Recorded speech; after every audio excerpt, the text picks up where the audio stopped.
was a quite extraordinary game in the Champions League tonight.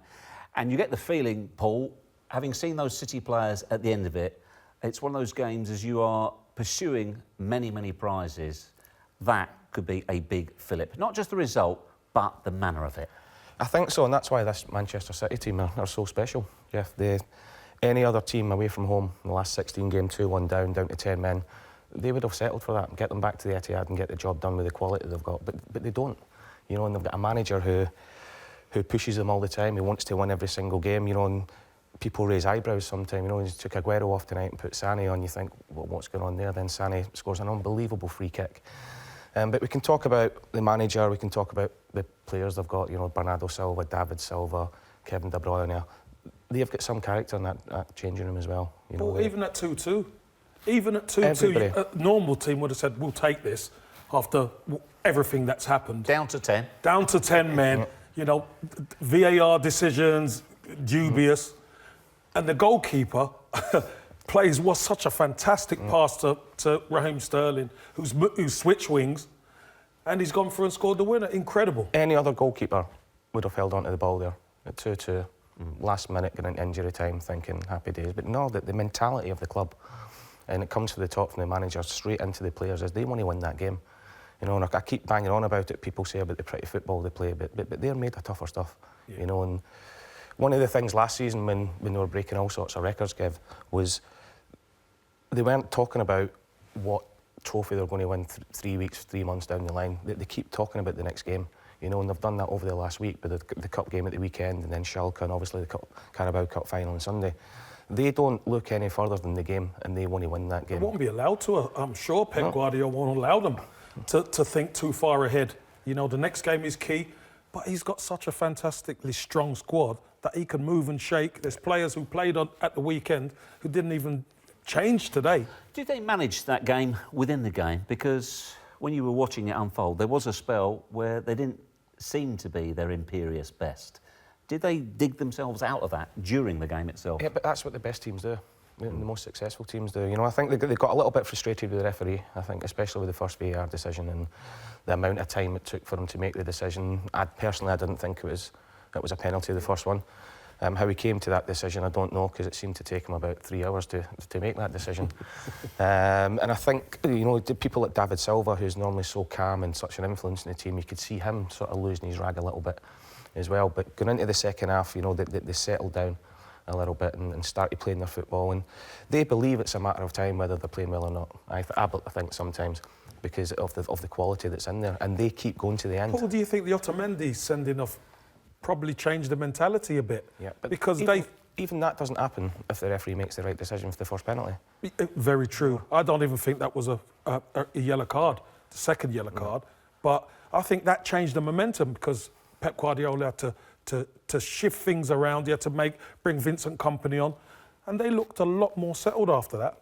What does it do for you? I mean, you're already a very, very good team. You're on Liverpool's shoulder right now. Well, in fact, you're above them. What does it do, that type of result? What does it give you in terms of belief? It galvanises the dressing room, that's for sure.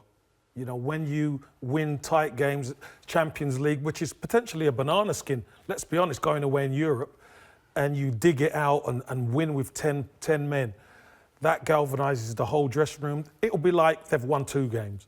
Honestly, they will now have that momentum to go on and say, right, bring on Chelsea at the weekend, because I wouldn't like to be Chelsea against that team at the weekend. Had they lost tonight, do you think some of those questions, although, you know, when it was 2-1, you said to us, this is still a good result. Yeah. They'll turn this around at the Etihad, but had they lost tonight, do you think the questions would have resurfaced ahead of Sunday, inevitably, about the blip earlier in the season? I think, of course, they would have. It's a natural thing, you know. But my answer to that is that when they lost the back-to-back games against Palace and Leicester, huge questions were getting asked, but they went and won 8 games in a bounce. You know, and that's a sign of champions, I think. And then when they lost to Newcastle, what was it, only 3 weeks ago? People were talking the league was over, they're 7 points behind. Now they're going into this weekend, probably going to the quarter-finals of the Champions League, in a cup final, and top of the league.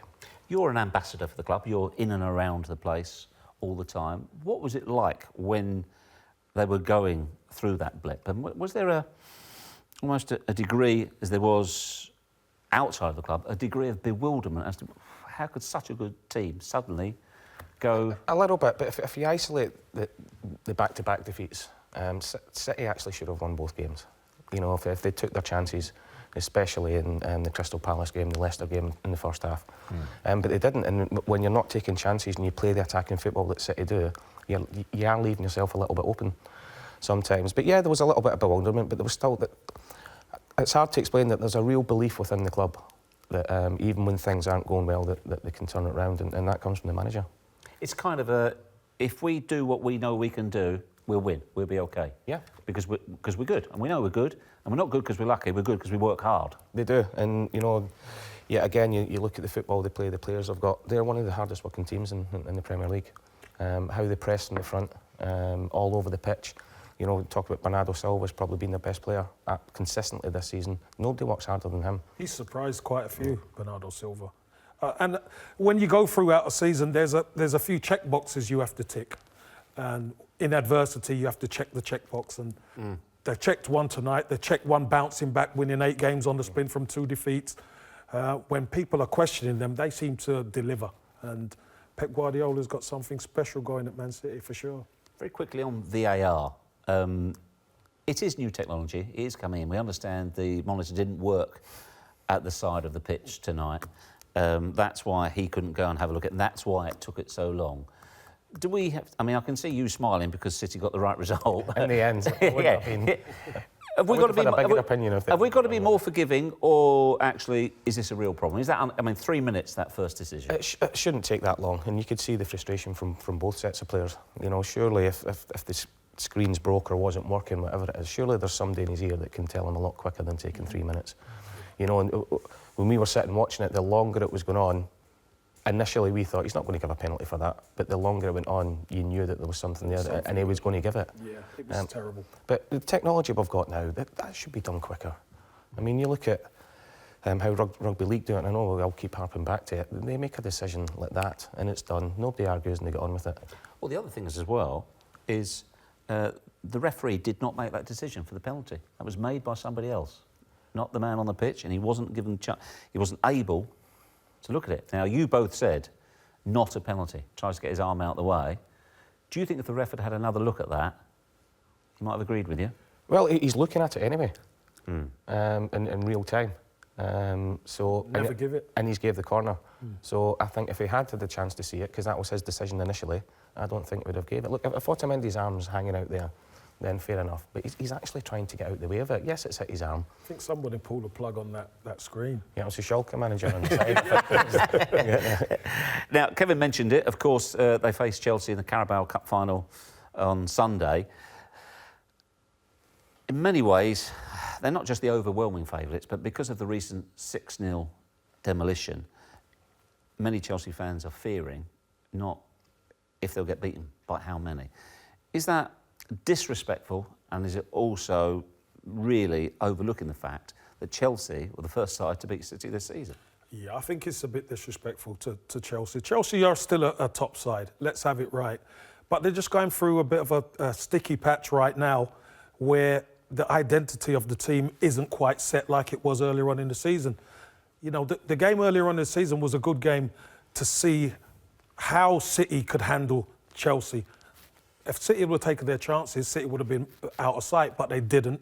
Chelsea hang on in there, got their noses in front, and ended up winning the game 2-0, you know, to a rapturous Stamford Bridge. But now, it's like the tables have turned a little bit more. Manchester City are playing well, they're doing all the check boxes and looking all the part, having beaten Chelsea 6-0 a couple of weeks ago. So Chelsea have it all to do. Chelsea are the team that have to adjust to Manchester City. Have you got in Pep Guardiola the perfect manager for this scenario, in that he will not allow complacency, he won't allow previous results to mean anything whatsoever? Or will he be saying, listen, we got done by them, 2-0. We might have been them 6-0, but we got done, 2-0. Yeah, it's going to happen in a final. He'll keep them on their toes, because that's what he does for every single game. I just feel that, especially on Sunday and after tonight's result, momentum and confidence with City's up there. And Chelsea recently obviously getting beat 6 and then getting put out of the cup against Manchester United the other night there. They look sort of dead on their knees. And watching Chelsea this season, I get the feeling that if they don't score first and get their noses in front, that they struggle as soon as they go behind. And they've done it at the Etihad. I know City were phenomenal that day, but as soon as it went 1-0, 2-0, 3-0, 4-0 at half-time, at half-time I'm thinking, come on, you're looking at your Hazards and your Pedros and Higuain, world-class players. Kante. I'm thinking, go and have a bit of pride in the second half and go and have a goal, but it looks as if they were settling for 4-5, so it was damage limitation. Well, I think they started the game on the front foot. They started looking to press. But what Manchester City could do, they could beat the press. And they beat the press and got the first goal. And then you go, whoa. Then you try it again and they keep picking you off. Aguero misses a sitter and then puts one in the top corner. So, you know, this Manchester City's got quality everywhere. It was a huge moment in that game, and it's not really been spoken about when Ederson makes the save at 2-0. Because Chelsea were beginning to get back in the game and causing Manchester City a few problems. And, you know, in the space of a couple of minutes, talk about defining moments and big moments in games, Ederson's made a great save. They got before the they know other it, end. they're 3-0 down, and it knocked the stuffing out of Chelsea in the day.